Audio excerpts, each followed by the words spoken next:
තමන්තා චක්කවාලේසු අත්‍රා ගච්ඡන්තු දේවතා සද්ධම්මං මුනි රාජත් සුනන්තෝ සග්ග මොක්ඛදං ධම්ම ශ්‍රවණ කාලෝ අයං බදන්තා ධම්ම ශ්‍රවණ කාලෝ අයං බදන්තා ධම්ම ශ්‍රවණ කාලෝ අයං බදන්තා නමෝ තස්ස භගවතු අරහතෝ සම්මා සම්බුද්දස්ස එවං මේ තුතං ඒකං සමයං භගවා වාරාණසියං විහරති සිපතනේ මෙගදායේ තත්‍රකෝ භගවා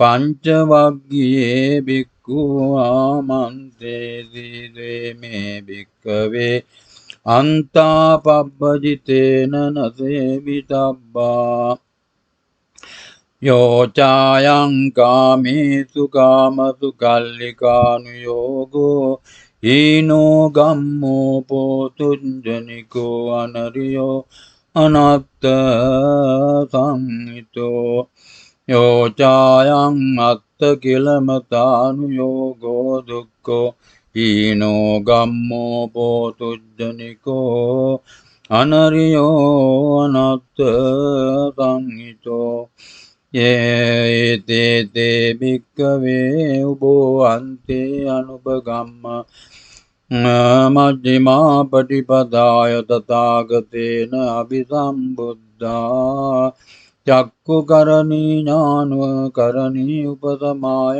අභිඥාය සම්බෝධාය නිබ්බානාය සංවත්තති රේයතිදං අයමේව අරියෝ අට්ඨංගිකෝ මග්ගෝ සම්මා දිට්ඨි සම්මා සංකප්පෝ සම්මා වාචා සම්මා කම්මන්තෝ සම්මා ජීවෝ සම්මා වායාමෝ සම්මා සති සම්මා සමාධි. Thus I have heard once occasion the exalted one was residing at the deer park in Isipatana near Benares.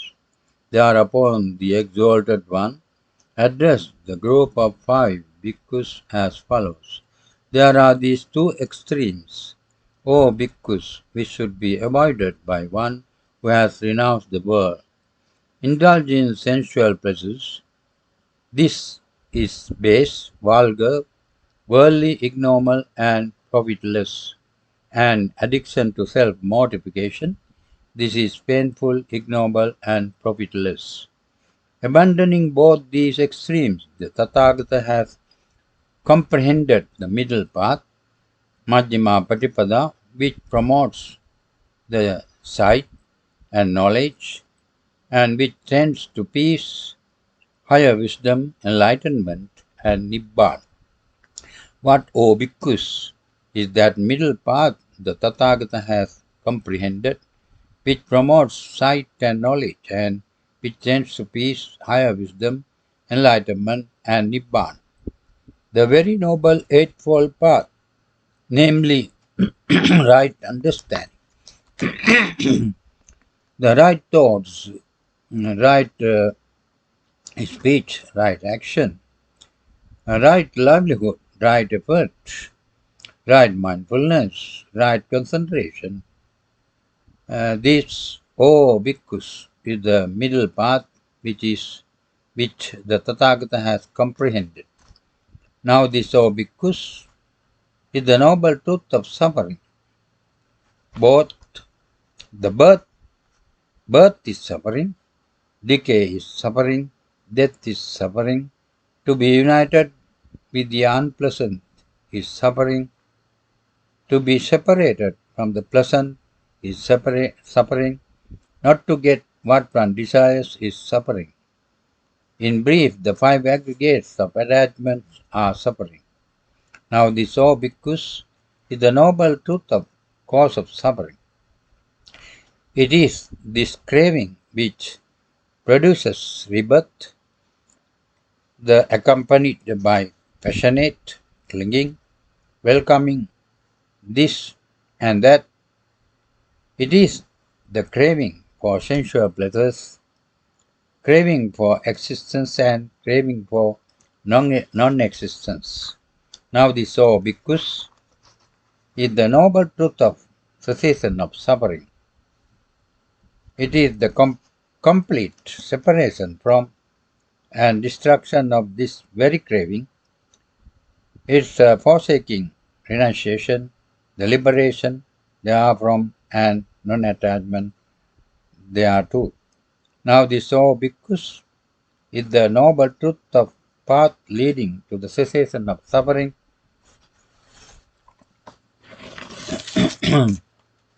It is this noble eightfold path, namely right understanding, right thoughts, right speech, right action, right livelihood, right effort, right mindfulness, and right concentration. This is the noble truth of suffering. Thus, O bhikkhus, with respect to things unheard before, there arose in me the eye, the knowledge, the wisdom, the insight, and the light. This noble truth of suffering should be preserved and perceived. Thus, O bhikkhus, with respect to things unheard before, there arose in me the eye, the knowledge, the wisdom, the insight, and the light. This noble truth of suffering uh, has been parinyat. Thus, O bhikkhus, with respect to things unheard before, there arose in me the eye, the knowledge, the wisdom, the insight, and the light. This is the noble truth of cause of suffering. Thus, O bhikkhus, with respect to things unheard before, there arose in me the eye, the knowledge, the wisdom, the insight, and the light. This noble truth of cause of suffering should be eradicated.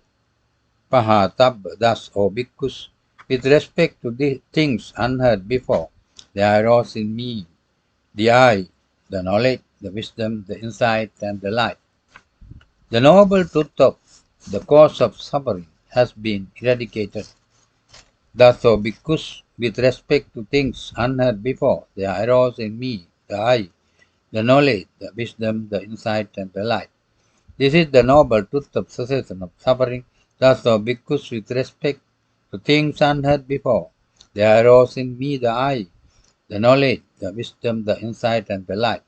This noble truth of the cessation of suffering should be realized. Thus, O bhikkhus, with respect to things unheard before, there arose in me the eye, the knowledge, the wisdom, the insight, and the light. This noble truth of the cessation of suffering has been realized.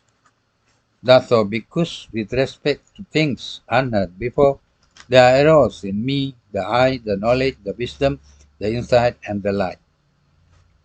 This is the noble truth of path leading to the cessation of suffering. Thus, O bhikkhus, with respect things unheard before, there arose in me the eye, the knowledge, the wisdom, the insight, and the light.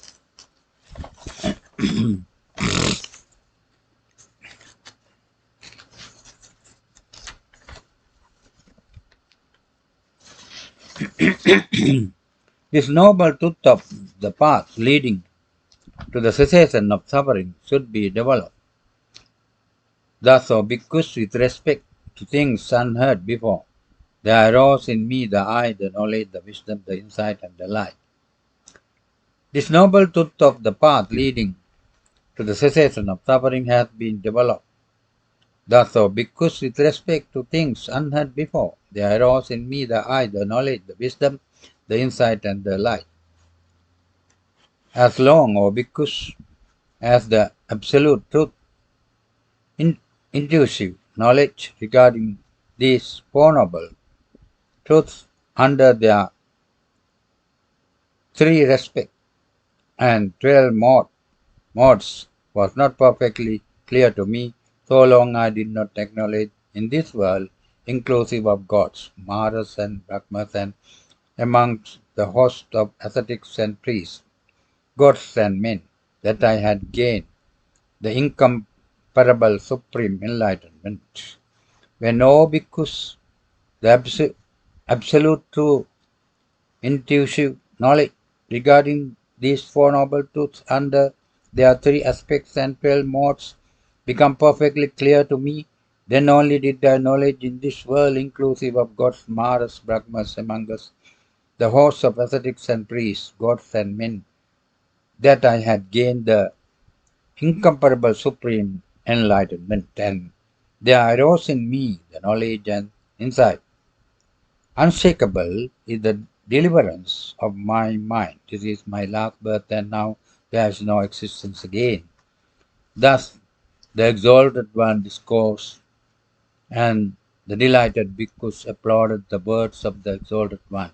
When this doctrine was being expounded, there arose in the venerable Kondanya the dustless, stainless, truth-seeing eye, and he saw that whatever is subject to origination, all that is subject to cessation.